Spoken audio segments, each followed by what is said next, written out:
Hi everyone, Ed Robertson. Thank you for listening to the TV Confidential podcast. We'll be back with a brand new edition of TV Confidential later in the week. In the meantime, please enjoy this clip from a conversation you may have heard before, but probably haven't heard in a long time. Please enjoy.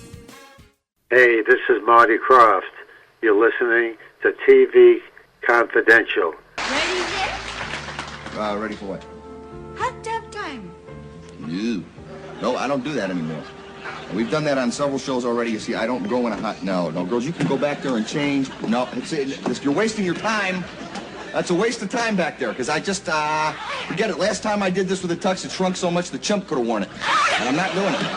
I'll stand here. I got a contract now. NBC said I don't have to go in the hot tub. I'm not going. Ed Robertson with a reminder that we'll play part 2 of our conversation with Harrison Page later on in this hour. We hope you stay tuned for that. In the meantime, Tony Figueroa is with us as we remember the 45th anniversary of the premiere of Pink Lady and Jeff. Pink Lady and Jeff, the short-lived, infamous variety series produced by Sid and Marty Krofft that aired for about 4 weeks in March 1980. Tony was in the audience on the night the pilot episode of Pink Lady was taped in late 1979, and he's sharing some firsthand memories as part of our program this week. As we went to break, Tony was recalling how every episode of Pink Lady ended with Jeff Altman, Mi and Kay, the two Japanese singers known as Pink Lady, and the guest stars that week, ending the show with everyone climbing into a hot tub.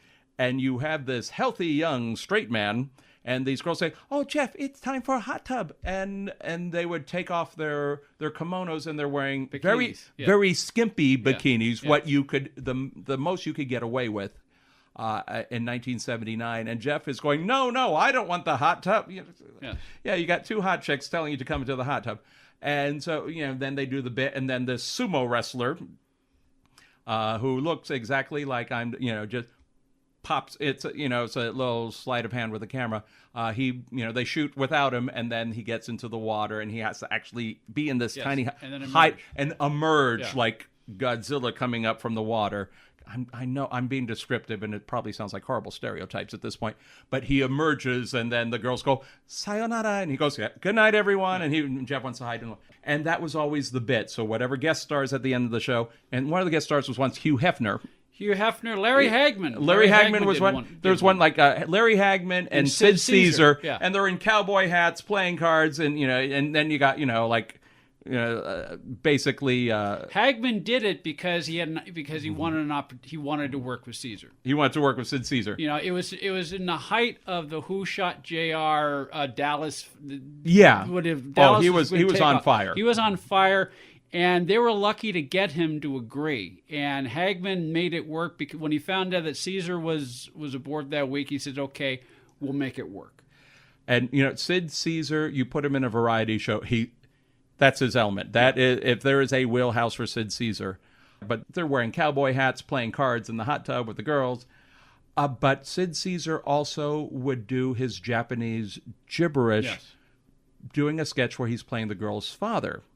Now, the girls are really speaking Japanese. Sid Caesar is ad-libbing. is doing Sid Caesar Japanese.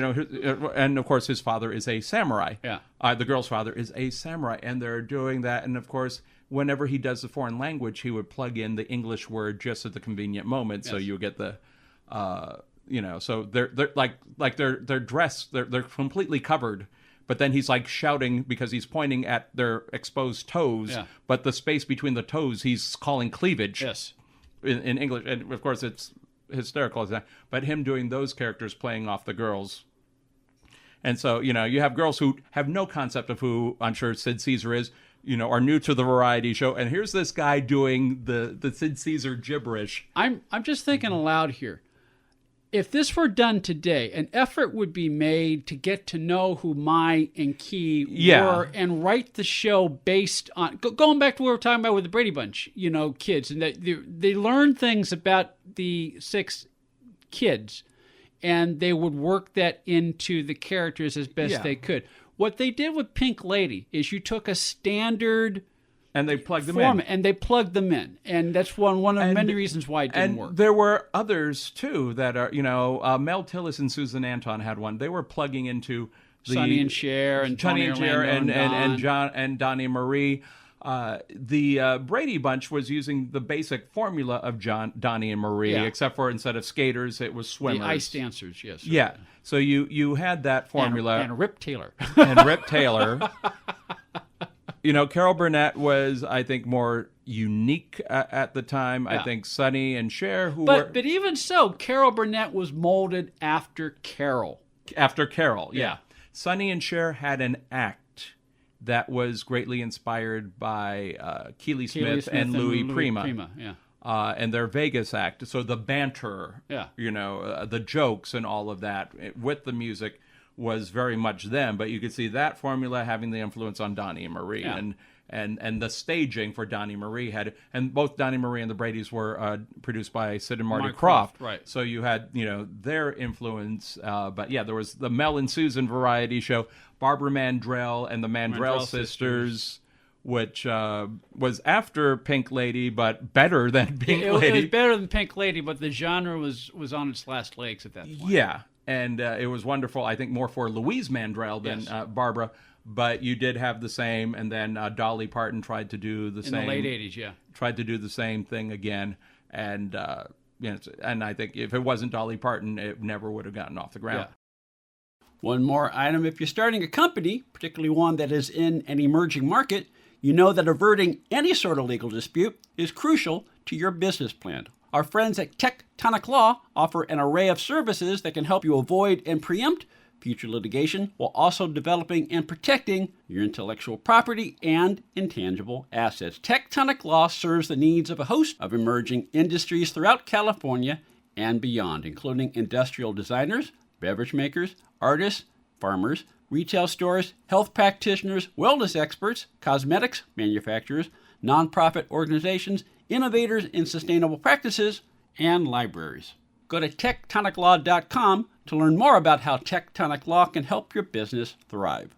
tectoniclaw.com. Rock solid representation for groundbreaking industries. This portion of TV Confidential is brought to us by our friends at Front Porch Realty, the community of realtors in the Northern Bay area of California that is committed to finding the solution that is best for their clients. Whether you're a first-time home buyer or looking to sell or lease your property in Northern California, call Karen Strain at 415-886-7411 or visit frontporchrealtygroup.com for more information on how they can help you. Hi, everyone. Thanks for listening to the TV Confidential podcast. If you like what you hear, please consider subscribing to the TV Confidential podcast, or better yet, give us a review on Apple Podcasts, Podchaser, or wherever you listen to our podcast.